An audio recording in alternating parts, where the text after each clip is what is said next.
my pleasure to introduce to you Professor Fernando Moraes, who has already authored over than 300 papers, among those, and some of each with up to 800 citations. Professor Moraes has already supervised up to 20 PhD students, among them myself, me, and it's my entire pleasure to pass you the floor, Professor Moraes, and he's well known for all the works he has already done in NoCs and many core systems. So, Professor Moraes, the floor is yours.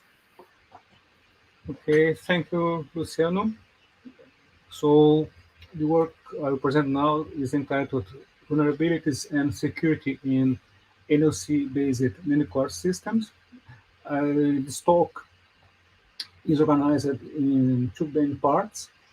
The first one is introductions, stating where is the problem in many cores, then the threat model, and then how we protect the application during its admission into the system, during its execution, and also when the application is communicating with I/O device. Then at the end, I present some proposals made by our research group. So if you look many core systems, they are now here for, let's say, 20 years. And let's take some examples. Cell processors from 2006, it had 9 cores. And now with Esperanto chip, it has 1,165 cores. So what we are seeing now is an increase, exponential increase in the number of cores in a given integrated circuit. So NoC-based many cores enable high connectivity. Let's take a look here in this example. We have an homogeneous setting of processors interconnected by several networks on chip, and then you have interfaces to PCI, Ethernet, and others external communication medium, and also shared memories, memory controllers, and others hardware accelerators. So besides connectivity, we can have a massive parallelism, and also we can execute several applications in parallel. One of the main goals of the many cores is not to accelerate a given application, but execute several applications in parallel. So this is named dynamic workload. And dynamic workload is very important in the context of security. I will talk later. And we also see an increase and continuous adoption of many core systems.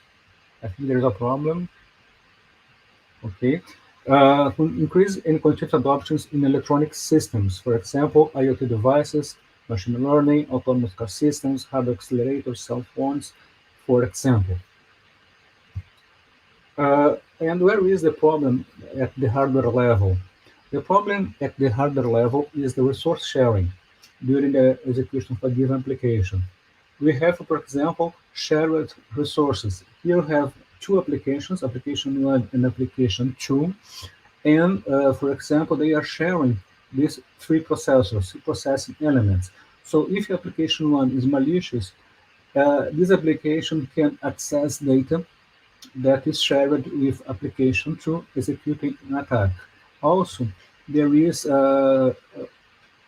shared links in the NoC. So in these shared links, if a malicious task are sniffing the data that is passing through the link, we can also execute, for example, a DOS or other type of attacks. And the other problem is the external peripherals. Let's say you have a shared memory, and if you do not protect this shared memory, a given application can steal data from other application. Then the surface attack in a many core system is very large. There is several opportunities to execute attacks and steal data. Okay, sorry. So here I define the phases involved when we are executing a given application. So we have the security admission. This means how we transfer the object code from off-chip entity to the MPSoC. So here you have problems related to authentication. You have to trust in the entity that is transmitted data. Also, during the application execution, you have to protect the cores, the processors, and also the NoC to avoid attacks. And also, we have the problem with the communication related to external devices. If you have unauthorized access to a shared memory, for example, we can get data from a sensitive application.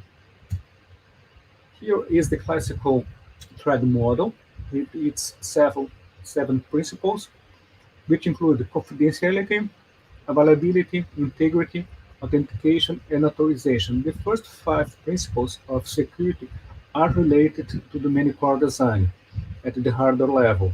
Auditing and non-repudiation normally are related to the software.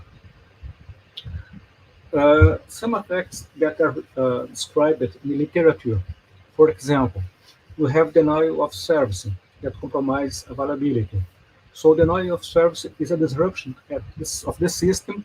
You, for example, overloading the NOC links. We can inject several packets at a very high rate and disable, for example, the communication between two tasks. And also we can have processors that are executing dummy tasks, and such execution may interrupt a given task. And if this is a real-time task, we are going to lose deadlines. Also, we have another type of DOS, a distributed DOS, where we have several tasks attacking a given resource. There is an attack named black hole attack. That is an attack, DDoS attack, that stops the working of a given many core. Also, there are timing attacks. It's a kind of side channel attack. The goal is to explore the collision between packets and extract information from the timing of this collision. You can get information about the latency of a given application, the frequency that is being injected, and from the information obtained from the timing attack, we can start other attacks. This can be the source of other attacks starting by a timing attack. Spoofing is an attack that compromises the authorization and authentication. This means someone, a malicious entity, may takes the identity of a given task and assumes the control of a given application. When the, when the spoofing attack is successful, we can have a hijacking attack. That is, we take control of the application. Have man in the middle, as the name says. There is a relay in the middle of the communication, in the communication path, and with this kind of attack, we can corrupt the data, send wrong data, obtain the data of a given application. Hardware Trojans, several works in literature present attacks made by hardware Trojans. So a hardware Trojan may misroute a packet sent to a wrong address. It can block the packet. It can also modify the information. So a hardware Trojan can make powerful attacks. And finally, there are attacks similar to hardware Trojan, but in software, which are named backdoor. Here I show a very simple example, the man-in-the-middle attack that can be carried out in a many core. Let's see the example. I think you do not see my mouse here. No. Let's say task B is requesting information for task A. So task A sends a message to task B. At a given moment, a malicious task, TM, say to task A that the address of task B is the address 02 and not 10. So the malicious tasks modify the allocation table of task A. From this moment, when task A tries to send data to task B, data go first to task M, which can send the same data to task B to only steal information, or we can modify, we can interrupt the flow. So this is a kind of attack named man in the middle. Let's now see the methods used to secure the application, starting by securing admission. The secure admission corresponds to transfer the object code from an off-chip entity to the MPSoC. So here we have to trust in the external entity, and to trust in the external entity, we need authentication protocols. Obviously, there are solutions for authentication in the internet protocols, in the computer networks area, in software. But the problem is that in many cores you have silicon area constraints, you have memory constraints, and it's not easy to adapt such protocols in the context of many cores. And we find very few proposals in literature related to securing the many core area for the admission. Some examples are not related yet for the many cores, but the zero knowledge proof protocol. It's a lightweight authentication mechanisms used in the medical area, the wireless body area network. The goal here is to confirm the identity of the sensors used in a given patient. Also can use the very well-known Diffie-Hellman algorithm to authenticate the two entities, but instead of use, for example, RSA that require very large keys, we can use, for example, elliptic curves. The goal of using elliptic curves is to have small keys and have the same security as RSA, for example. The result of the authentication is a key to generate a message authentication code that is attached to the binary code. So the processing elements can verify the integrity of the object code by verifying the message authentication code with the key generated during authentication. Here we have an example related to many cores proposed by Sepúlveda, and the idea is to protect the communication between the processor, CPU, and the memory. So there is a physical unclonable function, unplug, that generates a unique key, and this key is used by the SIP hash algorithm to uh, to add a message authentication code in the memory blocks. So the communication between the CPU and the memory now is protected using this method. Here you have the second phase of the application execution. Here you have most of the works available in literature. So we can have the concern to protect the communication, or protect the computation, or protect both communication and computation. When we're talking about protecting communication, we have, for example, work is dealing with firewalls, routing schemes, encryption, temporal partition, and packet validation, among other methods. When we're talking about protecting computation, the key word is isolation, spatial isolation. And I have an example from the industry, the ARM trust zone, for example. And when you talk about protecting communication and computation, the keyword is also isolation, spatial isolation with secured zones, and encryption in the flows. And a further technique is obfuscation. Now I'm going to present some works related to these techniques. When you talk about firewalls, what is a firewall? It's a barrier placed at the communication infrastructure to control the input and output flows.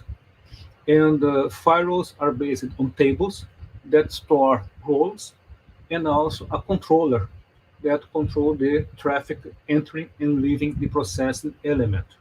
So I select here three works. The first one from Hayesh.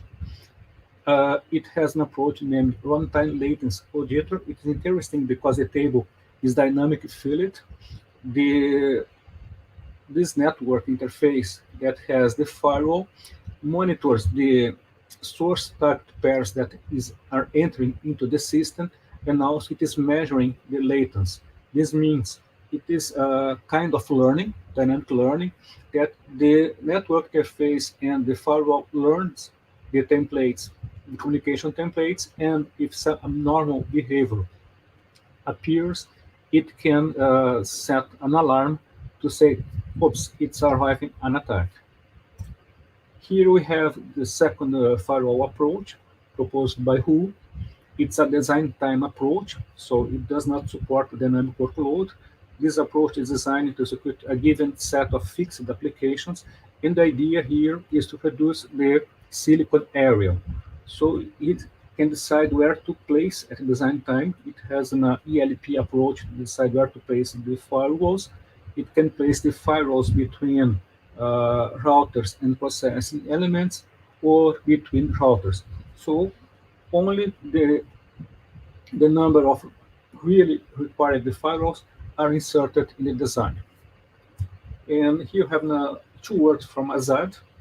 So it is more a classical approach related to firewalls. We have two tables, initiator table and a target table. The initiator table checks if the source that is executing in the process element can inject data in the network infrastructure. And the target table verifies if the incoming traffic can enter in the processing element. So this can avoid, for example, DOS attacks typically. Now we have several works related to the routing scheme. The routing scheme changes dynamically to avoid attacks. Here we have work from Sepúlveda. Her thread model is to avoid side channel attacks, and she used adaptive routing and random arbitration. First, in the random arbitration, the goal is to remove the temporal correlation of the answer related to the arbiter. If you use, for example, a round-robin arbiter, the time to execute the arbitration is always the same for a given set of the flows requesting the transmission of data. If you use a random arbitration, we cannot correlate the requests with the answers.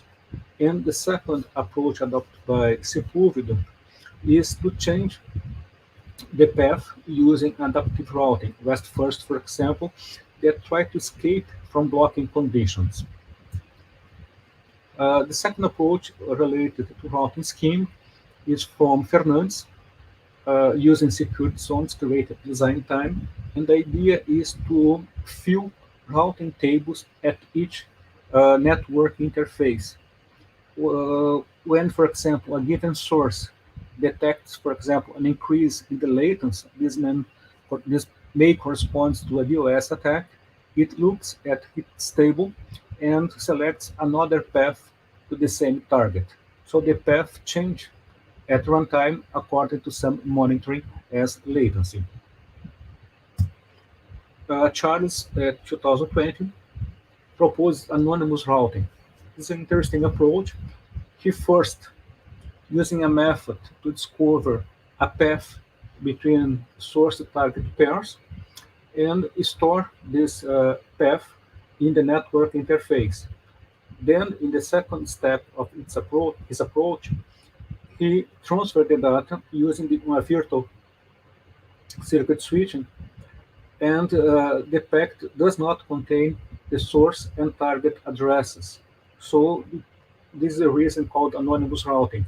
The packet is transferred without information related to the source and the target. If some, for example, hardware Trojan reads this packet, it cannot infer the source and the destination of this packet, and cannot execute the attack, only read the packet. And finally, there's work from Intruders. It is randomization that when sending a word packet from a given source to a given target, it may use different paths from these two components, and in this way avoid regions that can be attacked. So note the difference between firewalls and routing schemes. Firewalls are an approach that tries effectively to avoid attacks. So we insert roles in the firewalls and the attack is avoided. And when we change the routing scheme, the goal is to mitigate the attack. If we detect that probably attack is being conducted a given region of the system, we try to avoid this region by changing the paths. Encryption. Encryption is, let's say, the natural choice when we think about security. So we have some works. Let's take some examples. Unconscious assumes that the NOC is infected by hardware Trojans, and he has four security layers. The first one is that scrambling, that is in fact a lightweight cryptography. Also, packet certification. It attaches in the packet's notification code, named tag, to verify this tag at destination. And the third method is named node obfuscation.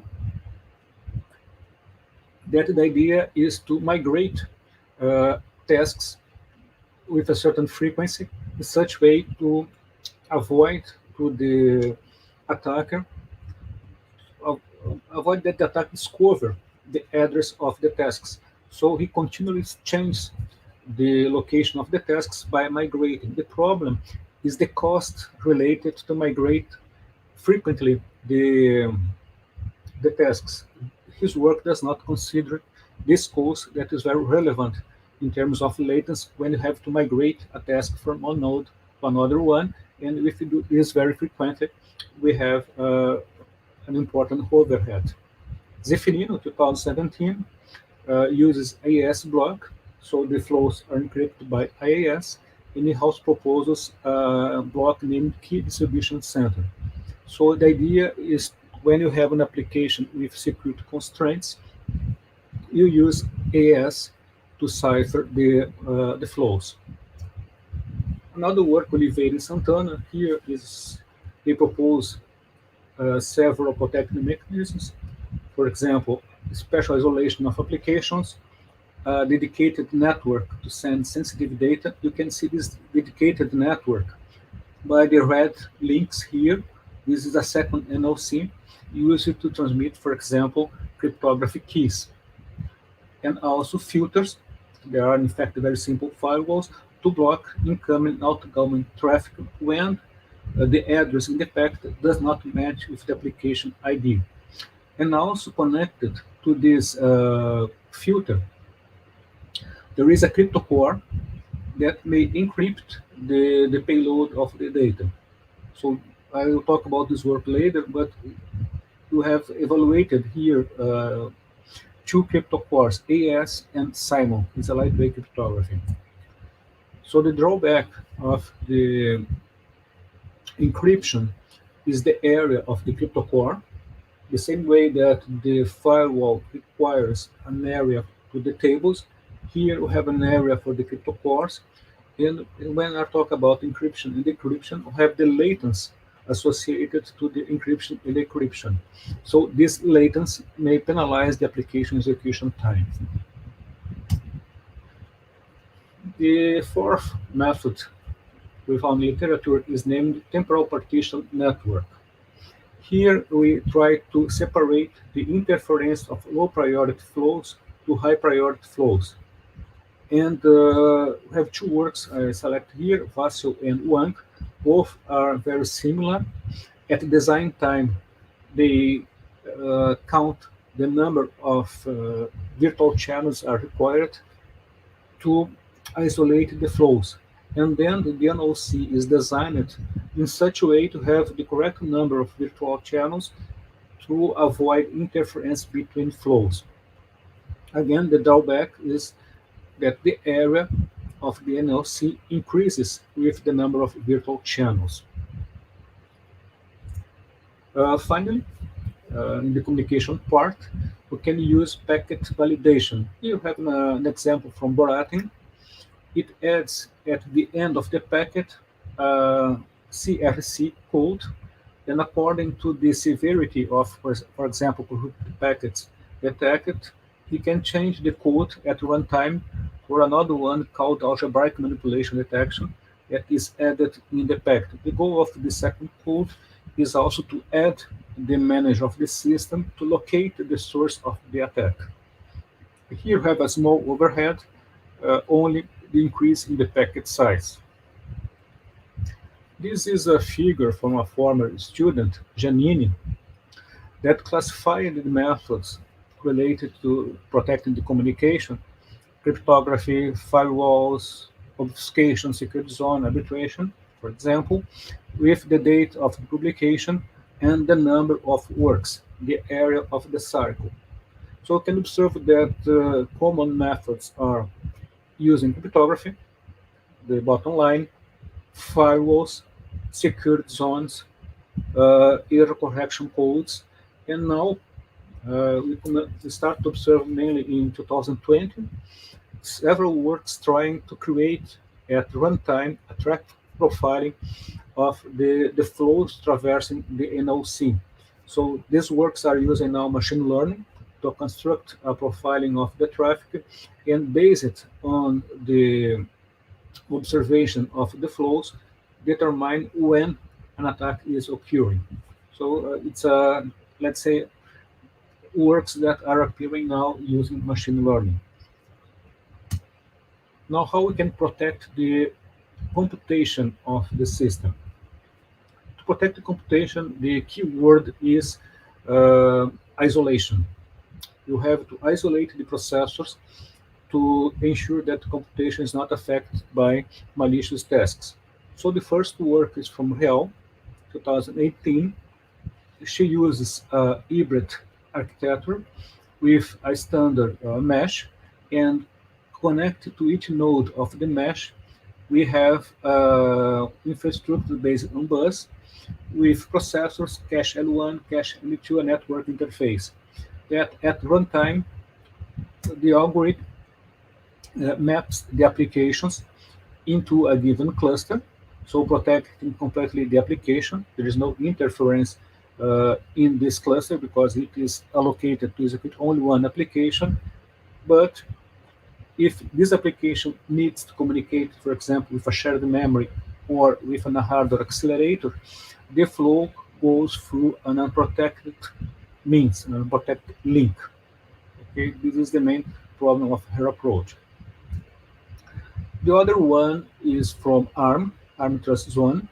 The idea is to create inside a given processors, for example, two virtual processors with two distinct memory areas that are protected also, and there is a controller, the trust zone controller, that avoids that a task running in one region access the memory executing in another region. So it's a very robust method, but the problem is that it's implemented or designed to a single processor. So it would be necessary an approach similar to trust zone for multi-cores. Now protecting both communication and computation. Here we have the approach from Isakovic. It uses secure zones defined at design time. So he has a secure operating system, secure kernel, and the firewalls. So the securing kernel and the firewall are configured at design time. Sepulveda has a runtime approach that uses secured zones. Let's see where is a secured zone. For example, a secured zone is that orange region. It's non-continuous, so we have processors reserved for the application IP2 and IP3 and IP15. So the communication between the reserved processors to execute the application is done by first authentication using Diffie-Hellman, and then by cryptography. So the flows that are in the exposed path are encrypted, ensuring integrity, confidentiality, and availability. So in this example, we protect both the computation, reserving processors, and also the communication using cryptography. Now work by Rembrandt, 2020, named obfuscation technique. This is a kind of different approach. It has two techniques to protect the computation. The first one is blinding, the second one masking. The blinding, the controller tries to make all answers that enter in the network having the same time. So we cannot infer the behavior of the application looking to the latency because always all packets always have the same latency. And also masking, it's different. The masking inserting delays, make the answers execute at run-on time.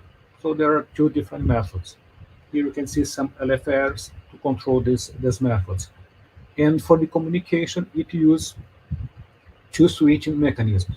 For example, packet switching and circuit switching together. So let's discuss a little bit the techniques used to protect the communication and the computation. At the communication level, most works related to security protect just the communication subsystem. This means most works protect the NoC, not the processing element. Several works adopt design time approach. So design time approach have the advantage to enable sophisticated mechanisms, but at other side, you cannot use a dynamic workload scenario.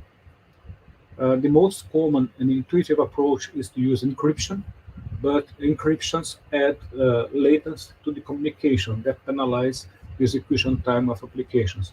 Firewalls are very effective to protect applications, avoiding, for example, DOS attacks, but you have the limitation related to the silicon area to insert the tables inside the network interface.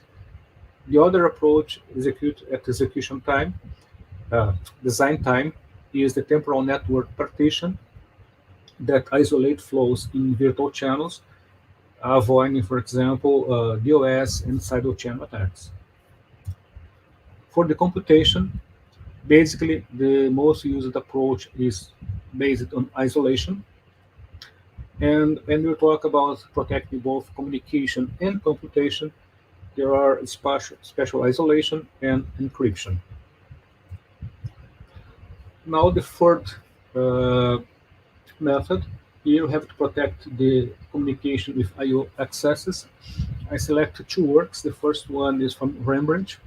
The idea is to mitigate side-chain attacks to the memory, to the shared memories, and we use a network named gossip to protect the external memories. So the first action is to detect the attack by monitoring the bandwidth of the communication. And if a given attack is detected, abnormal behavior, he starts a second strategy, which is change the routing algorithm. As I presented before, he changed the routing algorithm in such a way to avoid the area that is being attacked. The another work that protects both protected the communication with I/O devices is from Grammaticax 2015. The idea is to add also firewalls between not only CPUs and network interface, but also firewalls in the interface between external memories and routers. So we have firewalls at the periphery of the network on chip that protect the system. So there are very few works in literature concerned with I/O access. So this is a open field for the research is to define methods to protect the communication with I/O devices. It's not useful to protect, okay, we protect the application that is executing in the main core, but we forget that the application have to communicate with the external world. So mechanisms to protect this communication with I/O device are mandatory to be developed. Now I go to the second part of this talk, that is to present very quickly works developed in our research group.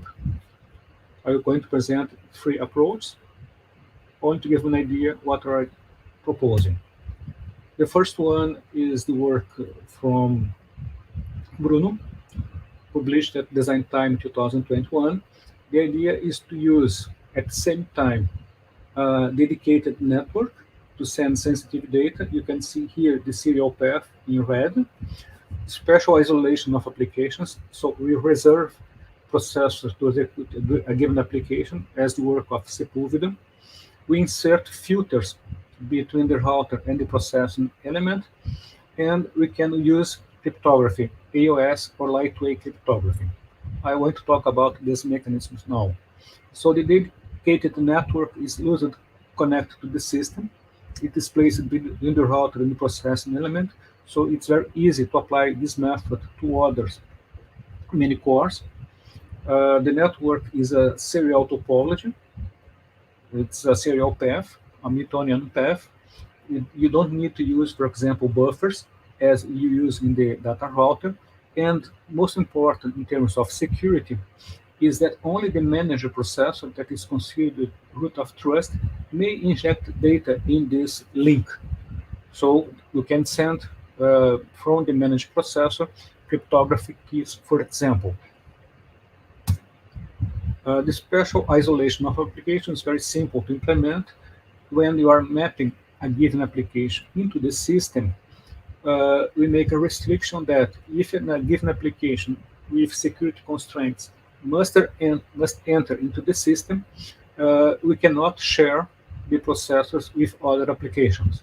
So we ensure that the application is isolated in a set of processors. So the filters, we cannot think that these filters are firewalls. They are very much simpler than firewalls because we only need to verify if the processor that is injecting data into the network insert packets with the correct application ID, and if the application that is transmitting data to this processor has the correct application ID in its packet. So you only match here in the filters the application ID. Also, we have connected to the filter a crypto core that is connected here. I'll talk next. So we have evaluated two crypto cores. The first one is standard AES, and the second one is the Simon one. So you can see here the latency to encrypt or decrypt 128 bits. We can see the AES is much faster than the Simon. So the penalty of the latency is smaller using AES. But now look at the area and the power of the crypto cores. The Simon is five times smaller than AES, and the power also 5 times smaller than AES. So it is recommended to use crypto cores. Oh, sorry. To use lightweight crypto cores, not only Simon, but there are others are present, for example, for the communication infrastructure to not penalize the area of the processing element. The keyword of this first work is non-intrusiveness. So it's easy to adapt it to other many cores. The HNOC is generic. It has a very small area footprint, and at software level, we only need to change the mapping heuristic. We define a mechanism to distribute the keys in the dedicated NoC. So with this method, the application is protected, but the traffic inside the network is still shared by other flows. So this method protected very well the application, but we can execute other attacks as, for example, DOS and sideload channel attacks.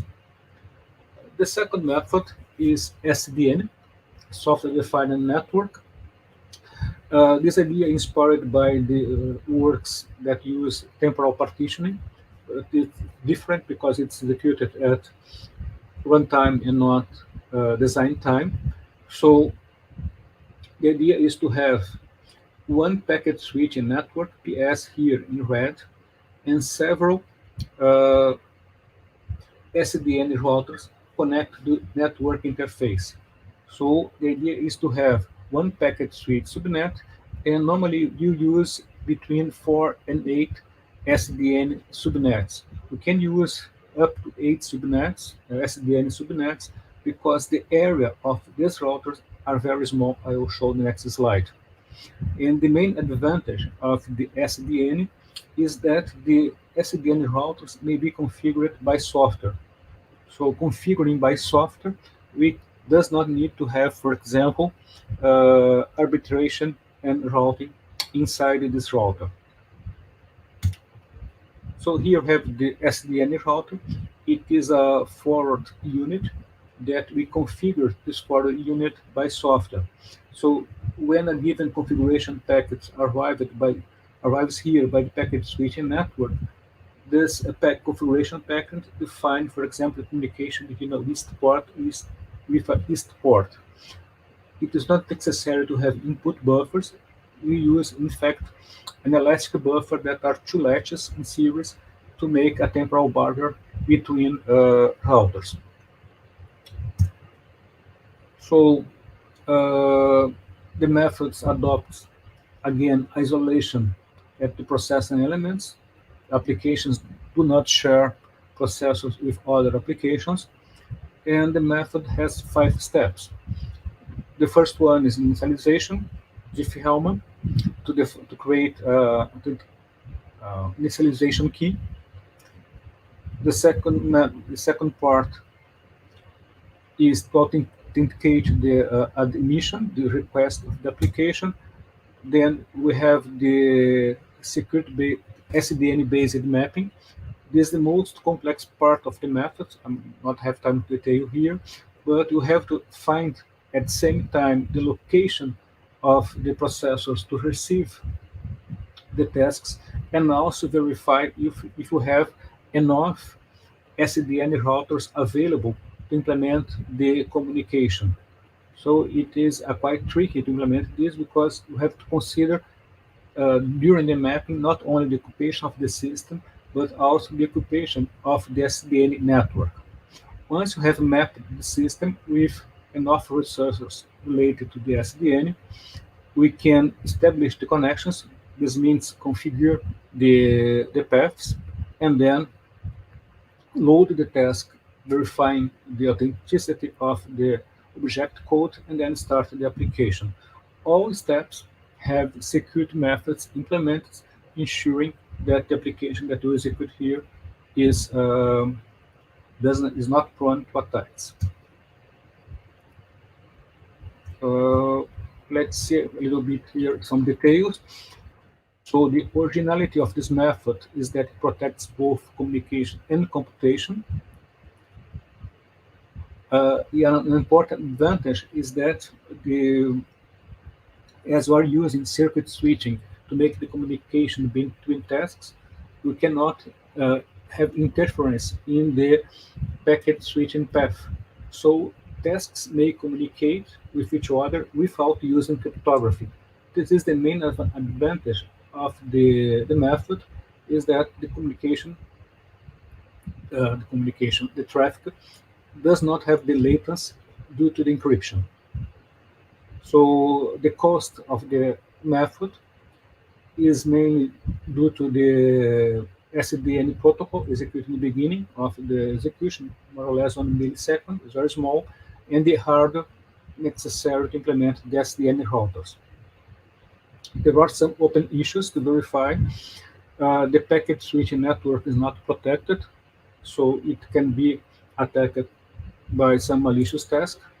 And also we have to define a method to safely communicate with peripherals. Here I have the third method, opaque security zones. I think this is the most robust method we have implemented. We are still working on it. The idea is to create regions in the main core reserved to execute an application with security constraints. The shape is a rectilinear shape. We can have cuts in the security zone, and make a reservation of a given region inside the main core. It's impossible, for example, that flows traverse the security zone. The flows that hit a security zone are deviated to another path. So this is the main originality of this approach, that is the rerouting. So the security zone is completely opaque.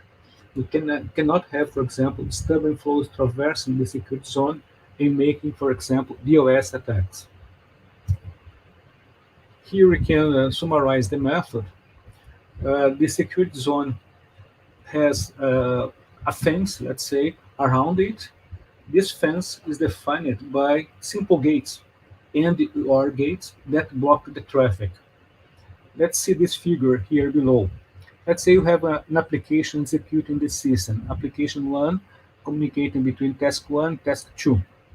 At a given moment, a secure application is mapped in the system and the wrappers are activated. So the packet that should cross the security zone is blocked and discarded. At this moment, we have rerouting mechanisms that find a path between T1 and T2. This path is created and the data is transmitted using source routing between T1 to T2, avoiding the secure region. So this is the main idea of the method.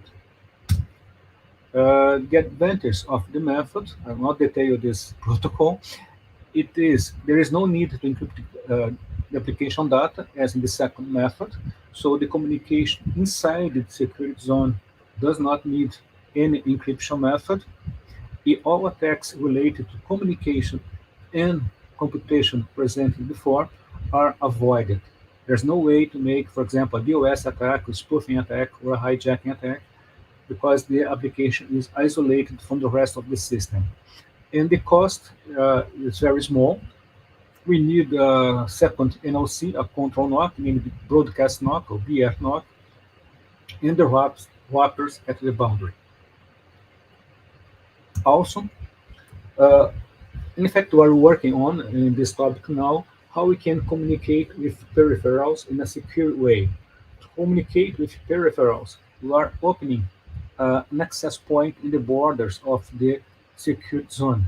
So this can be a threat to the secure application. So we have a set of rules, for example, to ensure that a given traffic does not enter into the system.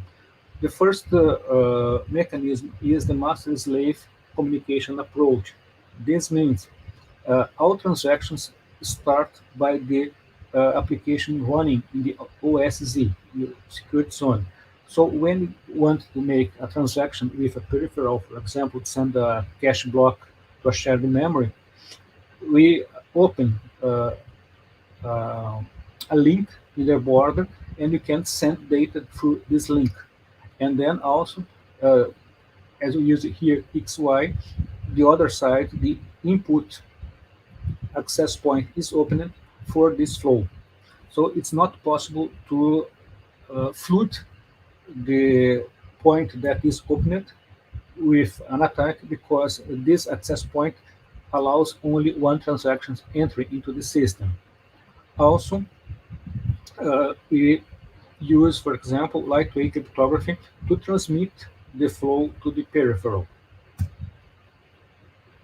Summarizing, the OSZ is a original method to mitigate resource sharing.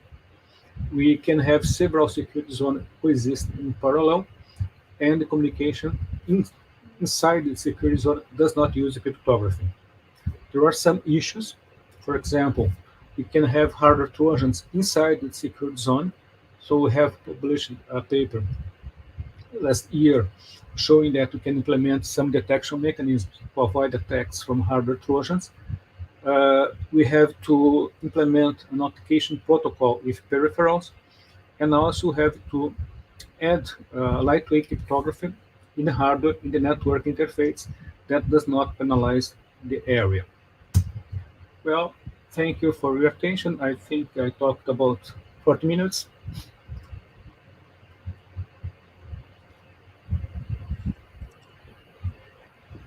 Thank you very much, Professor Moraes, for this very interesting talk where you have covered a lot of mechanisms and approaches that we can use to improve the security and reduce the vulnerability of many core systems.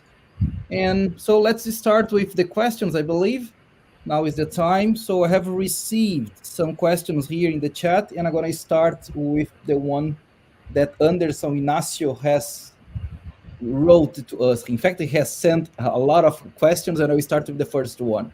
So his first question is there any work related to the protection against differential power analysis attacks in MPSoCs, NoCs, due to packets handshake? Uh, Side channel attacks. No, there is a. I don't know works that make an analysis of DPA. I know some works related to DPA, for example, apply to crypto cores. They make, for example, DPA to infer the key from a AES block.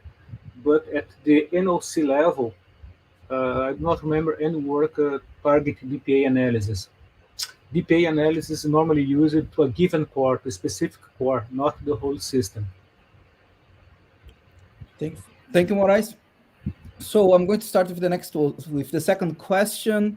So Anderson wrote, in the slide number 32, what's the size of AES key of the crypto core? Is it programmable? No, the size in this case is fixed. It is 128 bits you are using. But for example, is for the AES, it's a fixed size. But for the Simon block, the lightweight cryptography block, we can configure the key size from 64, not so much sure to use this, but from 64 to 256.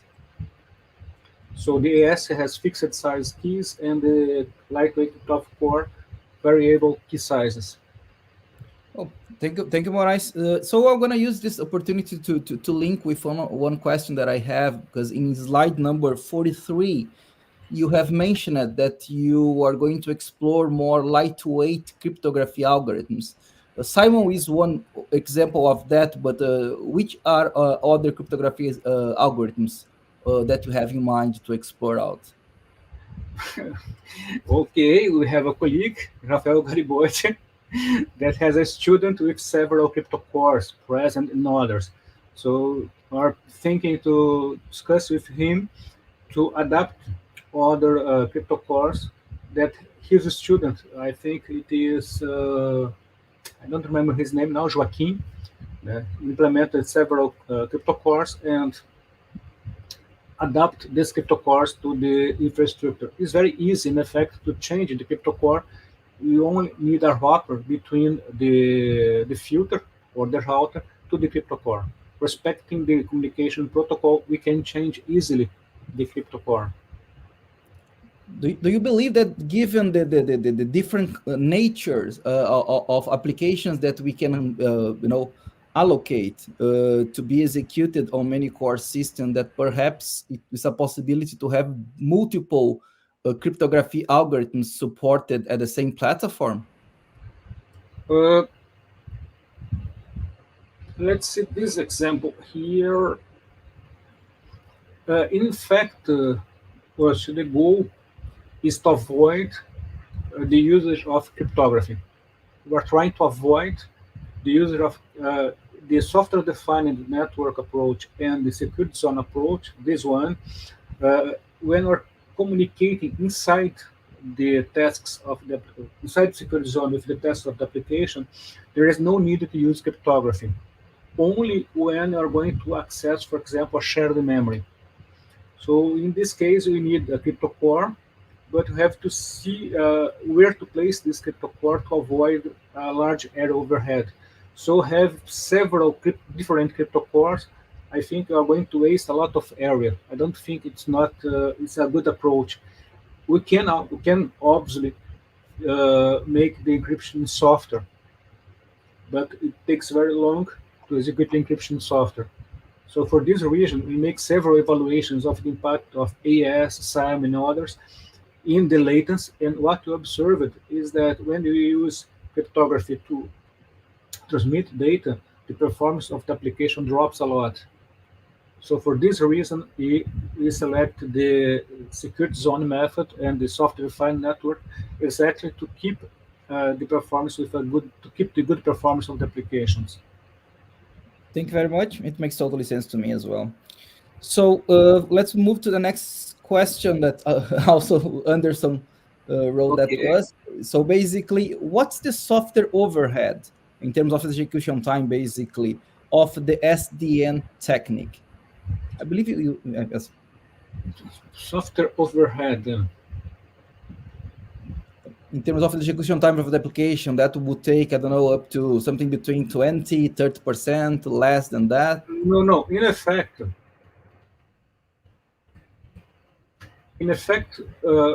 we have an overhead to deploy the application. We have, let's say, some milliseconds to configure the system. This means make the mapping, select the channels to start the application, to deploy the application. Once the application starts, it runs without interference. So the application performance is almost the same of the application running alone in the system because there is no interference. Because we are going to use here circuit switching between tasks. So to summarize to Anderson, the overhead is to deploy the application. Once the application is in the system, the application runs without any interference of other applications in the application. Perfect. I believe Anderson is happy with your answer. So maybe let's go to the last question. Basically, in the OSZ, how can you ensure anti-reply attack with only encryption while talking with off-chip peripherals? Anti-replay attack. I'm not sure about this issue, but what I can advance is that we have an authentication protocol between the entities. For example, the security zone has two keys at this moment, two authentication keys with the peripheral. In effect, we have what is not in these slides, but we have a secure network interface. So there is a process to define keys between the peripheral and the secured zone. So the flows are only accepted if the packet is authenticated at both sides. This means at the application and at the network interface. When I talk about anti-replay attack, I'm really sorry, but I don't have knowledge about this attack. But what I can ensure is that the encryption is not exactly the focus of our work now. We know that encryption protects the confidentiality of the data, but our main concern is to ensure authentication. Ensure that when we are communicating with a hardware accelerator, for example, to execute some given task, we must be sure that the use of this hardware accelerator or shared memory will be not affected by flows belonging to other applications. So authentication is very important, and lightweight authentication protocol are key for this work.